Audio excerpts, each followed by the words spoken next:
Assalamualaikum warahmatullahi wabarakatuh. Halo semuanya, apa kabar? Kembali lagi bersama aku di channel YouTube aku.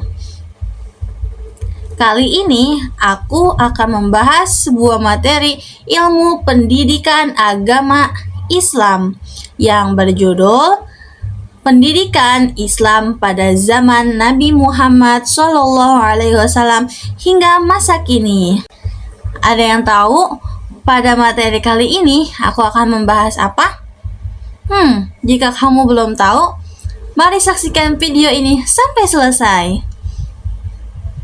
Baiklah, tanpa tunggu lama-lama, langsung saja kita mulai bahas ini. Yang pertama ada dalam pendidikan Islam pada masa Nabi Muhammad SAW. Pendidikan Islam dalam masa Nabi Muhammad SAW ini merupakan fase awal atau peletakan dasar dalam pembinaan akhlak, penanaman akidah atau tauhid, serta pengajaran Al-Quran secara langsung oleh Nabi kepada para sahabat itu sendiri. Pada masa Nabi Muhammad SAW ini, ilmu pendidikan Islam ini berfokus pada pembentukan akhlak yang mulia, penanaman tauhid, dan pengajaran dasar-dasar ibadah, serta hukum Islam yang lainnya melalui wahyu. Perkembangan ilmu pendidikan Islam pada masa Nabi Muhammad SAW itu sangat personal atau informal. Tempat belajarnya adalah rumah, seperti rumahnya Arqam bin Abil Arqam di Mekah, dan kemudian berkembang di Masjid Nabawi di Madinah. Metode utamanya adalah talaki, yaitu pelafalan Al-Quran, serta menghafal Al-Quran, serta hadis. Itu tadi yang pertama, yaitu pada masa Nabi Muhammad SAW. Sekarang yang kedua, yaitu pendidikan Islam pada masa Khulafaur Rasyidin. Ilmu pendidikan Islam pada masa Khulafaur Rasyidin ini adalah fase kelanjutan setelah Nabi SAW wafat, yang dimana dikelola oleh 4 sahabat utama. Fokus utamanya pada masa ini yaitu menjaga kemurnian ajaran Islam dan menyebarluaskan pendidikan ke wilayah-wilayah yang baru ditaklukkan. Dengan memelihara kesucian atau kemurnian Al-Quran dan Sunnah, serta mulai mempelajari atau mengajarkan tentang tata cara hukum Islam atau fikih kepada penduduk di wilayah tersebut. Perkembangan pada zaman ini, pendidikan mulai berjalan hingga keluar Madinah. Para sahabat menyebar ke berbagai wilayah di luar Madinah, seperti Syam, Mesir, dan Irak. Untuk apa? Untuk menjadi guru bagi masyarakat di wilayah setempat tersebut. Masya Allah. Akan tetapi, belum ada tempat atau belum ada bangunan untuk dipakai belajar atau sekolah, sehingga masih menggunakan masjid untuk pusat pendidikan utama di wilayah tersebut. Sekarang yang ketiga. Tadi yang pertama itu apa? Betul. Pendidikan Islam pada masa Nabi Muhammad SAW. Yang kedua, pendidikan Islam pada masa Khulafaur Rasyidin. Dan sekarang yang ketiga, ada yang tahu?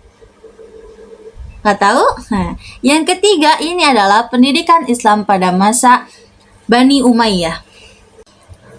Pada masa Bani Umayyah ini, fase di mana pendidikan Islam ini sering mengalami perluasan seiring dengan berkembangnya wilayah kekuasaan Islam, yang dimana proses belajar mengajar ini lebih terorganisir di masjid-masjid serta di pusat-pusat kota.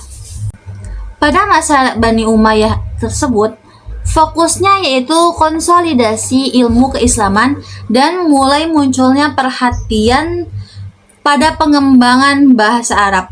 tata bahasa yaitu nahwu, serta munculnya bibit-bibit pemikiran hukum fikih yang dipengaruhi oleh perbedaan wilayah. Perkembangan pada masa ini, munculnya kelompok-kelompok atau halakoh yang lebih terstruktur, dan pendidikan juga mulai didukung oleh pemerintah yaitu khalifah, meski belum ada kurikulum resmi seperti sekarang.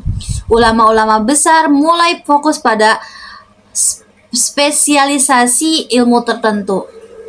Sekarang yang keempat yaitu pendidikan Islam pada masa Abbasiyah.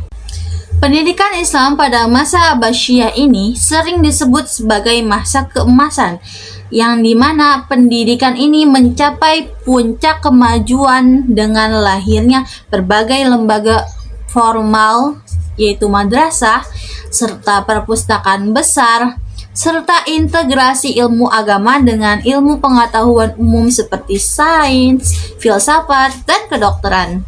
Pada masa Abbasiyah ini, fokus utamanya yaitu tadi integrasi ilmu agama dengan pengetahuan umum seperti sains, matematika, astronomi, filsafat, kedokteran, dan yang lain-lainnya. Pendidikan menjadi sangat terorganisir, serius, dan bersifat profesional. Dan pada masa Abbasiyah ini, perkembangannya itu meliputi lembaga formal, pusat informasi, serta gelar. Yang pertama kita akan membahas tentang lembaga formalnya dulu. Lembaga formalnya ini muncul sistem madrasah di mana siswa mendapatkan tempat tinggal, beasiswa, dan kurikulum yang jelas. Yang kedua yaitu adalah pusat informasi. Dalam pusat informasi ini berdirinya Baitul Hikmah yaitu perpustakaan atau pusat penerjemah di Baghdad yang menjadi tempat berkumpulnya ilmuwan untuk menerjemahkan literatur asing ke bahasa Arab. Yang terakhir yaitu adalah relevansi pendidikan Islam masa lalu hingga masa kini. Relevansi pendidikan Islam masa lalu hingga masa kini merupakan kajian kritis untuk menghubungkan nilai-nilai, metode, atau semangat keilmuan dari sejarah masa agar bisa diterapkan atau dijadikan pelajaran dalam menjawab tantangan pendidikan di era modern ini. Fokus utamanya yaitu semangat belajar dari masa-masa di atas untuk menjawab tantangan pendidikan di era modern ini. Perkembangan atau penerapannya yaitu kembali ke literasi. Seperti semangat masa Abbasiyah dalam membangun perpustakaan, masa kini menuntut kita untuk memiliki literasi digital yang tinggi.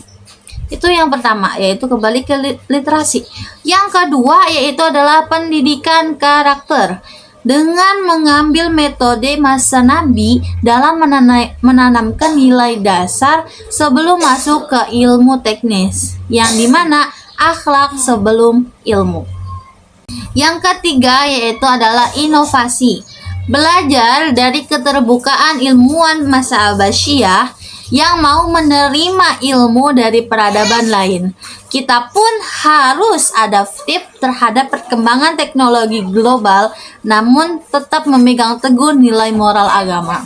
Dengan melihat perbandingan ini, kita bisa melihat bahwa pendidikan Islam berevolusi dari sesuatu yang sederhana dan personal menjadi sistem yang kompleks, terlembaga, dan mendunia. Demikian materi yang telah saya sampaikan hari ini. Semoga bermanfaat untuk kita semua dan bisa dijadikan pelajaran apa-apa yang telah saya sampaikan tadi. Bila ada tutur kata yang salah, saya memohon maaf yang sebesar-besarnya. Wabillahi taufik wal hidayah. Wassalamualaikum warahmatullahi wabarakatuh. Bye.